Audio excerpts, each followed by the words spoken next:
At the Christmas dinner table, with candles flickering and laughter still hanging in the air, my grandfather leaned back in his chair, smiled like he always did, and said something that made the entire room freeze. "So, Maya, you still living in the house I bought you?" My fork slipped out of my hand and hit the plate with a sharp clink. The sound felt louder than it should have been. Everyone went quiet. I felt my chest tighten, my pulse jump, and for a split second I honestly wondered if I'd misheard him. I looked around the table waiting for someone to laugh, to say it was a joke. No one did. My husband, Eric, suddenly found the tablecloth very interesting. My mother's face drained of color. That's when I knew. Something was very wrong. "I don't live in any house you bought me," I said, forcing the words out, trying to keep my voice steady. "What are you talking about?" My grandfather's smile faded slow and confused. He described it like it was obvious. A white two-story place on Cedar Lane, wraparound porch, big backyard.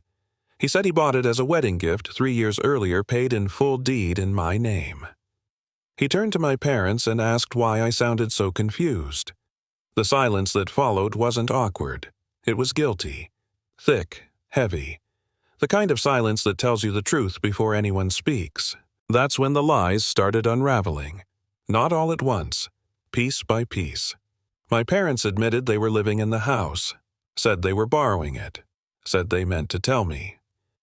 Eric admitted he knew before we even got married. He said it was complicated, that my parents were struggling, that it wasn't his place to interfere. I remember standing there, hands shaking, thinking, I've been working night shifts, skipping vacations, counting every dollar, while everyone at this table was living inside a secret built on my name. I walked out before dessert, didn't yell, didn't cry, just grabbed my coat and left. In the car, though, I completely lost it. Ugly crying. The kind where you don't even recognize the sounds coming out of you. That night, I checked into a cheap hotel and stared at the ceiling until sunrise, replaying every moment of my marriage, every conversation with my parents, wondering how I'd been so blind. And then something clicked. Betrayal doesn't just hurt, it rewires you. The next morning, I started digging. Bank statements first. Accounts I'd never really questioned because I trusted my husband. That trust evaporated fast. There were charges I didn't recognize. Hotels, fancy restaurants, jewelry stores. Dates that lined up perfectly with the nights he told me he was working late. Then I found the email.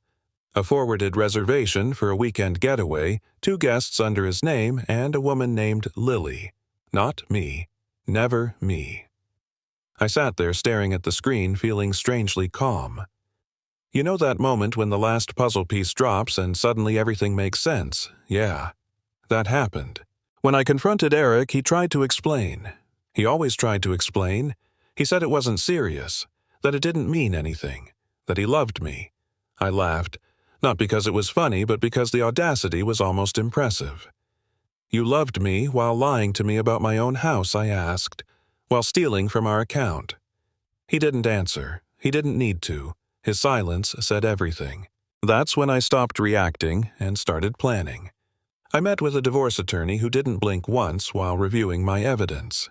She just nodded and said, "He made this easy." My grandfather's lawyer confirmed the house was legally mine.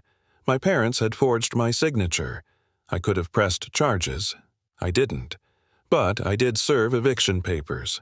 That decision alone caused a family meltdown, but at that point I was done carrying everyone else's guilt. The real turning point came when I went to see the house. My house. I walked in expecting memories I'd never made. What I found instead was proof. Eric's jacket hanging in the closet, makeup that wasn't mine on the bathroom counter, a framed photo of him and Lily smiling like they owned the place. That was the moment something inside me snapped, not in anger, but in clarity. This wasn't a mistake. This was a lifestyle. I called him from that bedroom, told him exactly where I was, told him my lawyer was documenting everything. He didn't deny it. He just whispered my name like that meant something. I hung up and blocked his number. No dramatic speech, no final argument, just done. The divorce moved fast. Fault-based. He paid back every dollar he stole, covered my legal fees, Lost more than he ever thought he would. My parents had to pay me rent for the years they lived in that house. Slowly. Painfully. Accountability is uncomfortable, especially when it's overdue. Here's the part people don't expect. I didn't spiral. I didn't fall apart. I leveled up. I took a job offer from my grandfather's company not as a favor, but because I was good at it. I stopped working nights. I started sleeping, eating better, laughing again. I redesigned the house from scratch, painted the walls, bought furniture I actually liked, turned a place built on lies into something honest. Eric ended up with Lily. They even got engaged. People waited for my reaction. I didn't give them one. Because when you heal properly, other people's chaos stops being your entertainment. My parents tried to apologize. I accepted the apology, not the behavior. Boundaries became my new religion.